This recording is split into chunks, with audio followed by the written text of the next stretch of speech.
COVID is causing significant issues in this country. So many people are, frankly, when you look at what's happening in this country, so many people are who are in hospitals right now begging. They're begging for the vaccine.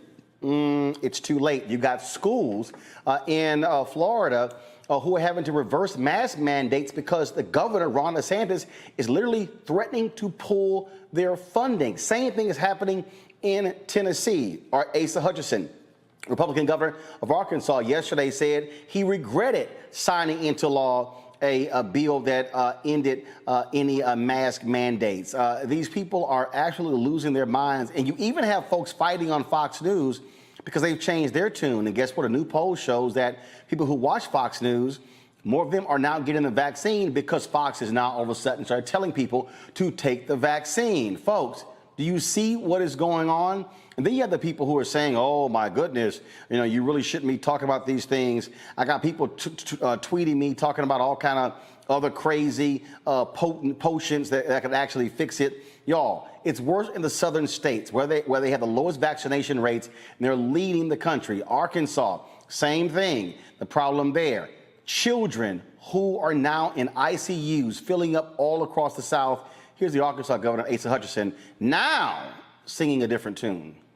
Signed it at the time because our cases were at a very low point. I knew that it would be overridden by the legislature if I didn't sign it, and I was not supportive of, I'd already eliminated our statewide mask mandate. And so, you know, I signed it for those reasons, that our cases were at a low point. Everything has changed now. And yes, in hindsight, I wish that had not become law. But it is the law, and the only chance we have is either to amend it or for the courts to say that it has an unconstitutional foundation. See what's so stupid? He signs a mandate into law saying, well, at the time our numbers were low. Stuff changes. Well, the legislature was also going to override me. Well, let them. Show some damn leadership. Check this out. In Texas, Scott Appley, who sits on the on the Republican Executive Committee, y'all, he's dead. Yep, he died of COVID-19 5 days after mocking vaccinations and mask mandates on this Facebook post. This is what he posted. In 6 months, we've gone from the vax ending the pandemic to you can still get COVID even if vaxxed, to you can pass COVID on to others even if vaxxed, to you can still die of COVID even if vaxxed, to the unvaxxed are killing the vaxxed. Well, guess what? He dead. He dead right now. Scott Appley. His family's about to bury him because he, well, see what happens? Texas has 3.1 million reported cases, 52,142 deaths, including him. Only 44% of Texans are vaccinated. Public health officials and politicians are urging all citizens to get vaccinated. The Biden administration plans to require all foreign travelers to be fully vaccinated before entering the country. Joining us right now, Dr. Ebony Jade Hilton, Associate Professor, Anesthesiology and Critical Care Medicine, University of Virginia, Medical Director, and University of Virginia, also Medical Director, GoodStock Consulting. Dr. Hilton, glad to have you back on the show. It has been, we've watched how these things have gone. And again, everybody has a choice whether they want to get vaccinated or not. That's fine. You have a choice. But we keep seeing numerous stories, Ebony, of people in the hospital right now, intubated, on ventilators, begging nurses and doctors, can you give me this shot? And they literally are patting their hands saying, baby, it's too late.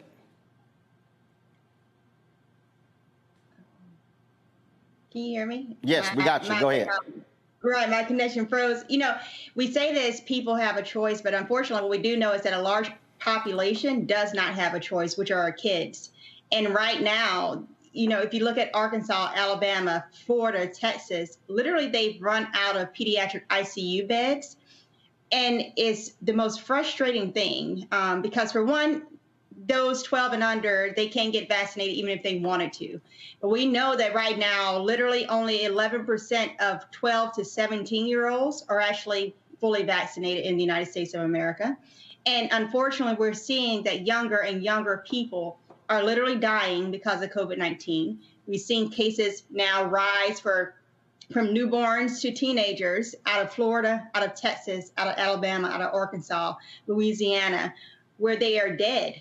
And it's adults making stupid decisions because even for those children 12 and under who cannot get vaccinated at this point, they depend on us to create this umbrella of herd immunity to protect them.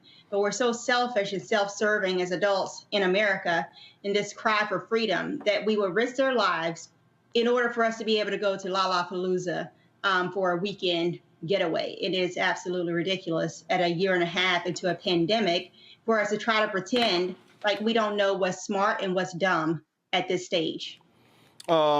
We also are seeing the stories now, the people who were gathered outside the stadium where the Milwaukee Bucks won the NBA championship, a massive crowd. Guess what? 500 people who were in that crowd have now tested positive for COVID. Right. And I mean, and Citibank, I think, is planning a concert in New York City for 60,000 people. And New York City and Chicago, where Lollapalooza was, literally they were the epicenter of where COVID started, where everyone truly realized this is a problem. And yet our vision is so short-sighted that we cannot wait until we get over the surge of Delta before we go out and gallivant as if it's not killing 600 people a day. And to give you an idea of what that is, if you think of the largest airplane, commercial air flight, add an extra 100 people to that and crash it every single day. That's what we're doing with COVID-19, and no one's blinking an eye, and it makes absolutely no sense to me. Check out this back and forth on Fox News. Again, if you want to understand the lunacy, if you will, watch this. Also saw that in Arkansas, apparently about 20% of the people who are in hospitals with coronavirus, 20% of them are children. So that's one of the things they're obviously going to be talking about. There are a lot of kids under 12 cannot currently be vaccinated, but if your kids are over 12, you probably ought to get the shot. Yeah, right. Or see a doctor decide what you want to do. That's what usually people go to for medical advice, doctors. I didn't go to a doctor before I got the shot. Well, that's your decision. Your choice. Absolutely. That's your decision. But I don't think anchors should be recommending medical advice. Yeah. Well, you know, but a lot of people have been tuning into the show for 25 years to see what we think about different things. I think if you have the opportunity, get the shot. I also saw that. I find that to be hilarious that Brian Kilmeade would say anchors should not be recommending medical advice. I guess he doesn't watch Fox News or he in the prime time, or he doesn't actually watch even his own show. Yeah, I mean, even him saying you shouldn't go and get it, that's medical advice too. So, I mean, it's absolutely ridiculous. The GOP makes no sense to me. You're literally killing off your base. If you look at Alabama, Arkansas, Mississippi, they have Texas, they have Florida, they have largely voted Republican. And guess what? Right now in Florida, literally 18,000 cases a day is the running average over the last 2 weeks. If you look at Louisiana, they went from 400 cases a day back on July the 4th to 4,000 cases a day this week. It's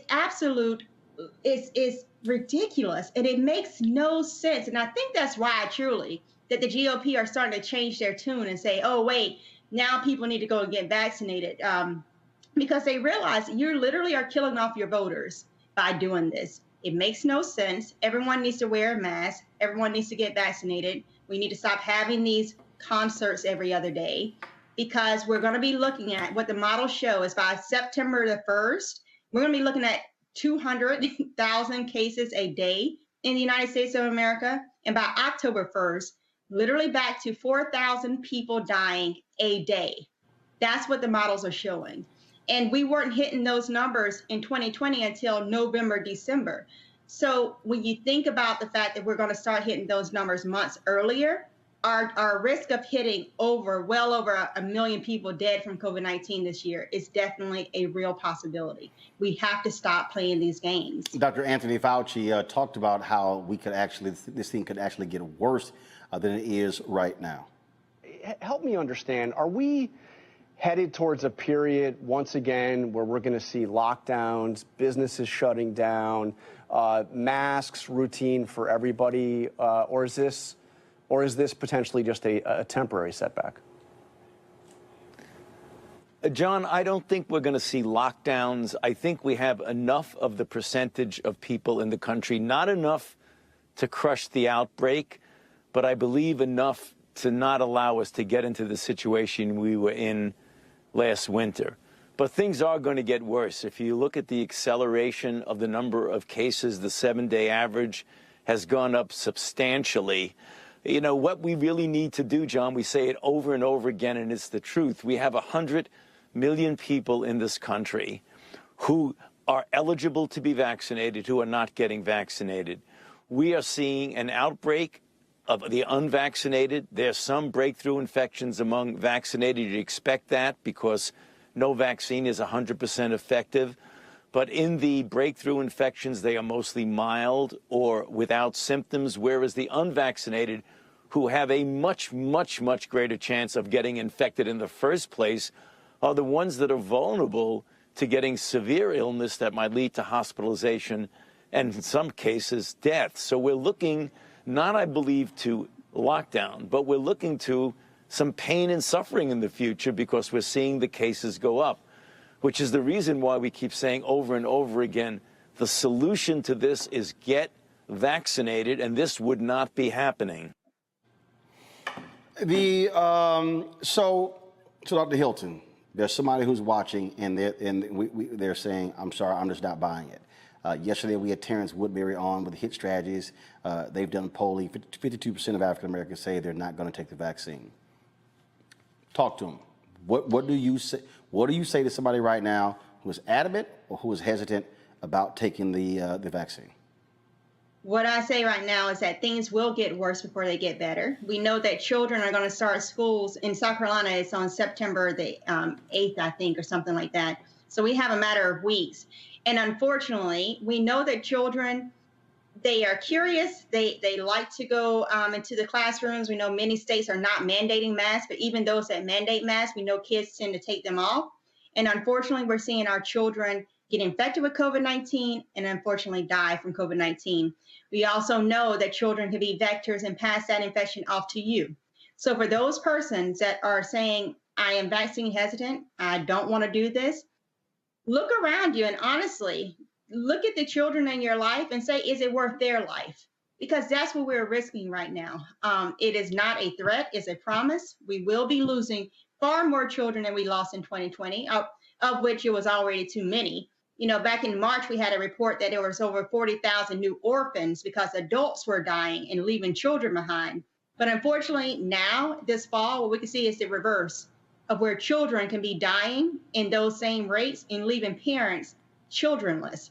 And what does that feel like? And especially when we can prevent it and we can stop the spread just by getting vaccinated, by wearing our masks, by trying to stop the spread of this thing, by not traveling all throughout the United States, and particularly to those places where we know we have ongoing hotspots, which unfortunately now, if you look at the United States map, is pretty much everywhere. We just have to really buckle down these next 3 to 4 weeks so that we can hopefully not spur this thing like a wildfire that caught flame in California last year. You know, but it really is that type of picture we have to consider.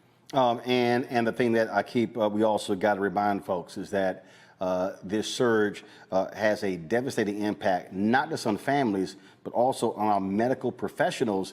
There have been a number of doctors who said, hey, there was probably about a 2 or 3 week period where things were returning to normal. We're now seeing in Tampa where they've announced no elective surgeries, just like last year, happening in other cities as well. And so this is going to have a ripple effect on the health care of people who need emergency rooms, who need to be in ICUs. Yeah, I mean, it's not only that, it's also, if you're thinking about people coming in to deliver their babies, if we're thinking about the fact that people are having heart attacks, that people who have cancers and need treatment, we are only, the healthcare providers, we're human too. There's only so many hours a day that we can possibly work, and that gets stretched, trust me. But it's just thinking through the process of, there's more consequences too of just dying from COVID-19. And this is another thing I would tell for those people who are walking around without masks on, vaccinated or not vaccinated, that if you're infected, there's a report that showed that Up 2 million people they studied with COVID-19. For even those who are asymptomatic, they didn't have any signs and symptoms of COVID, they just went through and got tested. Well, within a 30-day span, they ended up developing some form of abnormality, either physical, fatigue, or chronic pain now, or changes to their lab work. 1 out of every 5 who are asymptomatic develop these signs and symptoms. And so to play around with COVID-19, we don't know what the long-term impact of that will be for your life, and particularly for the children that have 60 years left of life, hopefully to live. You know, if they're in their senior year of high school, why would you risk that when you can go and get them vaccinated and hopefully prevent them from being infected in the first place? Dr. Ebony Hilton, always good to see you. I will be in your home state this weekend for Congressman Jim Clyburn's annual golf tournament. Tell him I said, hey, tell him to tell Lindsey Graham, since he's now COVID positive, to talk to McMaster's about reversing the ban on masks that they have for kids going to school. Do that on the golf course. Yeah, we'll be sure to do that. And I can guarantee you there will be social distancing on the golf course. It's like, y'all stay over there. Absolutely. Ebony, thanks a lot. Good to see y'all. Folks, back to our Roland Martin Unfiltered video in just one moment. Seek.com is one of the partners with us here, Roland Martin Unfiltered. If you would like to take advantage of their headset, as well as their virtual reality headset, or their earphones right here. Of course, there's these amazing, the sound's also amazing, folks. 360-degree sound. The bass is tremendous. You can use that VIP code right there, RMVIP21. RMVIP21. Use that promo code, and then a portion of the proceeds comes back to us here at Roland Martin Unfiltered. And so please, if you want to support Seek.com, and you can check out their virtual reality content through their site as well, CEEK.com. And folks,